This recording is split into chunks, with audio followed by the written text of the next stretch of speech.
You know, the one that Donald Trump said at the time, there's good people on both sides, right? Good people marching in lockstep to German songs of white supremacy about Jews not replacing us with torches. An activist, election denier of the First Order, filed a lawsuit a couple of days ago in the Middle District of Florida in Orlando, which is not where Enrique Tario lives.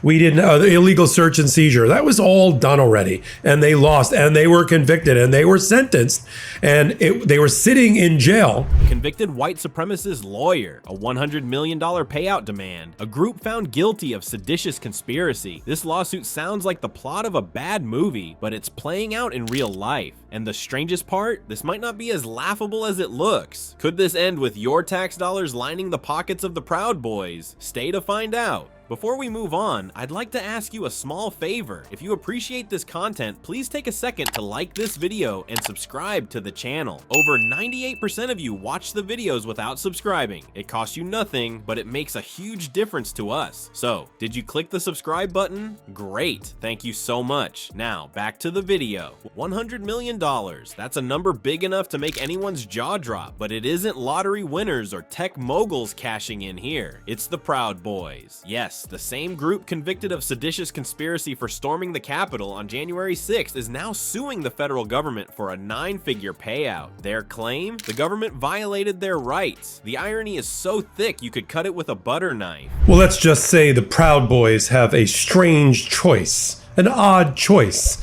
to represent them in a federal court in Orlando in seeking $100 million from the federal government in a trial presided over by Judge Mehta in Washington. And now, because they're a Roger Stone pal, because they hung out at Mar-a-Lago, they have filed a suit against you and me, the taxpayers, to try to get some of our hard-earned money.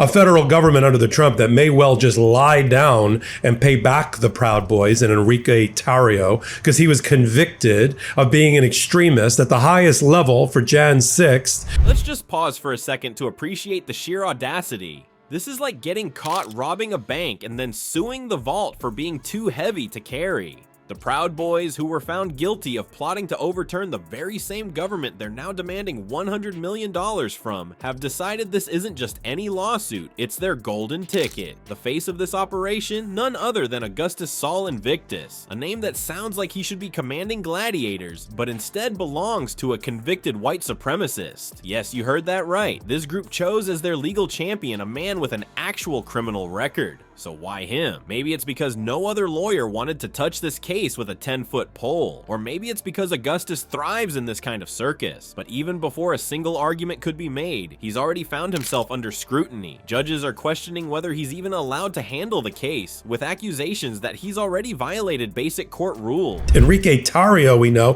has also been, along with other people, at Mar-a-Lago, and Enrique Tario is a white supremacist, and so is his lawyer. It's Enrique Tario and the rest of the Proud Boys, who are all convicted, basically recycling all of the defenses they raised at the trial court level in front of Judge Mehta and lost. We didn't get due process. Our civil rights were violated. Self-proclaimed election denier, Holocaust denier. Oh, that's a special breed. And now the question is whether he's going to be able to maintain this lawsuit or not. It's like hiring a locksmith who forgets the key. But this brings up a bigger question. Is this even a real lawsuit, or are we all just extras in the Proud Boys' latest drama? It feels overly dramatic, like the kind of courtroom heist movie where the villains walk in with bold demands, only to walk out with nothing but a smirk. Except this isn't Hollywood, and if they pull it off, this case could open dangerous doors. If seditious groups can demand, and maybe even win payouts, what stops others from doing the same? And that brings us to a darker possibility. Is this lawsuit just a flashy distraction from something else, something hidden? What if this $100 million lawsuit isn't about the payout at all? What if it's about keeping secrets locked away? Sounds like a conspiracy theory, right? But let's take a look at what's already happened. A guy that used to be known as Austin Gillespie, but better known by his new name, Augustus Soul Invictus,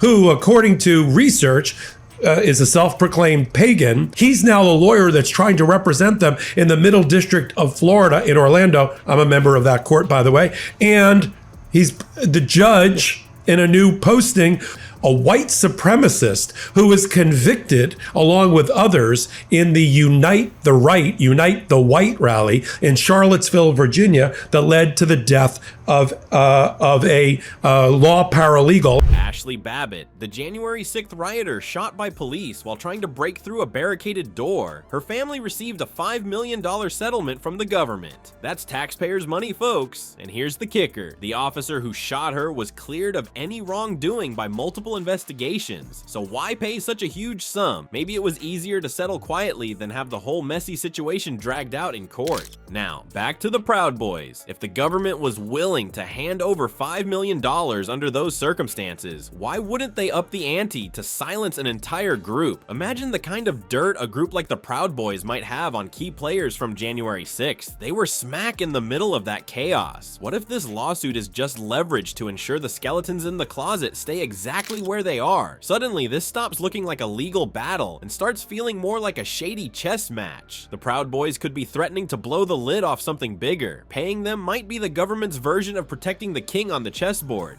Experts have pointed out that settlements often work this way. They can stop a public trial in its tracks, avoiding uncomfortable testimony or damaging evidence becoming part of the public record. When you are a member of a federal district, you need to be a member of a federal district in order to appear in that district and in order to be recognized as a lawyer. In New York, I have to be a member of the Southern District of New York, the Eastern District, the Northern District, all of that. And you have to take special exams. You have to be brought in by a member. It's a whole thing in order to practice in that court. The judge starts with that says a lawyer is automatically suspended under automatic suspension if there is a felony conviction. According to the judge on page 2, according to the court records, lawyers Augustus, Invictus, again a phony name.